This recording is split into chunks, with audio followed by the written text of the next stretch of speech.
భయం భయంగా జగన్. ఒక్కసారిగా మారిన పరిణామాలు, చుట్టుముడుతున్న కేసులు, ఎన్నికలు. ఇప్పటికే జగన్కు దూరమైన కార్యకర్తలు, ప్రజలు బేలగా మాట్లాడుతూ భయాన్ని కప్పిపుచ్చుకుంటున్న జగన్. మా జగనన్నకు భయం లేదు, మడమ తిప్పడు, వెన్ను చూపని నాయకుడు. ఇక ఇలాంటి మాటలు మాట్లాడడం కార్యకర్తలు, అభిమానులు మానుకోవాలి. ఎందుకంటే జగన్లో భయం మొదలైంది. బయటకు కనిపించడం లేదు గాని ఫియర్ పీక్స్లో ఉంది. ఈ భయాలకు చాలా కారణాలు కనిపిస్తున్నాయి. రీజన్ నెంబర్ 1, జనంలో చులకన అయిపోయారు వైఎస్ జగన్. మరి ఆయన బయటకొచ్చినప్పుడు జనం తండోపతండాలుగా వస్తున్నారుగా. ప్లీజ్ ఆ మాయ నుంచే బయటపడితే మంచిది. జనం రావడం వేరు, ఆయనపై ఉండే అభిప్రాయం వేరు, అంతిమంగా ఓటు వేసే తీరు వేరు. పోయిన ఎన్నికలే సాక్షి. ఇంతకీ ఎందుకు చులకన అయిపోయారు? ప్రజల వాసన అంటేనే జగన్కి పడడం లేదు. వాళ్లను దగ్గరికి తీయడం, వాళ్ళ దగ్గరికి వెళ్లడం అసహ్యంగా ఫీల్ అవుతున్నారు. ఇది ఇప్పుడు మొదలైన అసహ్యం కాదు. జగన్ అధికార పీఠంపై కూర్చోగానే పుట్టుకొచ్చిన అసహ్యం. 2019 ముందు తెగ ముద్దులు పెట్టి మీద చెయ్యి వేసిన జగన్ అధికారంలోకి వచ్చాక బాగా తగ్గించారు. ఇక వైనాట్ 175 నినాదం తలకెక్కాక భారీ సభలతో అల్లంత దూరాన ఉండి మాట్లాడి వెళ్లిపోయారు. అధికారం పోయాక అసలు రాష్ట్రంలోనే లేకుండా పోయారు.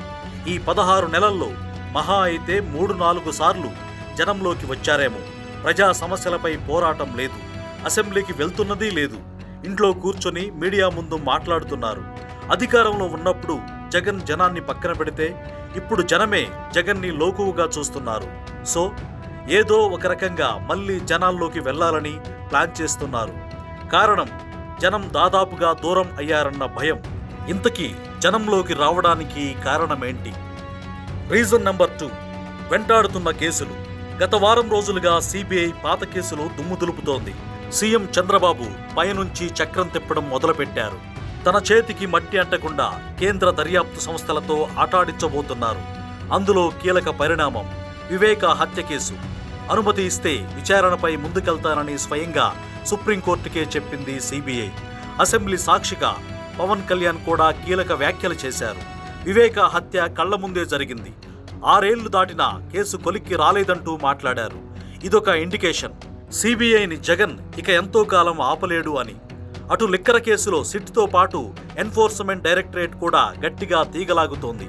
ఇప్పటికే స్వయాన పెదనాన్న కొడుకు వైఎస్ అనిల్ కుమార్ రెడ్డి ఇంట్లోకి వెళ్లిపోయింది సిట్. కీలక ఆధారాలు దొరికాయి. నెక్స్ట్ ఛార్జ్షీట్లో కనిపించబోయేది ఇక జగన్ పేరే.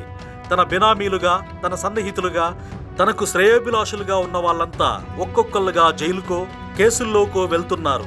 ఇక ఒంటరిగా మిగిలింది జగనే. సో జగన్లో భయం మొదలైంది. పార్టీకి అండగా ఉండేవాళ్లు, పార్టీని చూసుకునేవాళ్లు ఎవరూ లేరు. తల్లి చెల్లితో సహా ఇప్పుడు అండగా నిలవాల్సింది జనమే. అందుకే జనంలోకి వస్తున్నారు.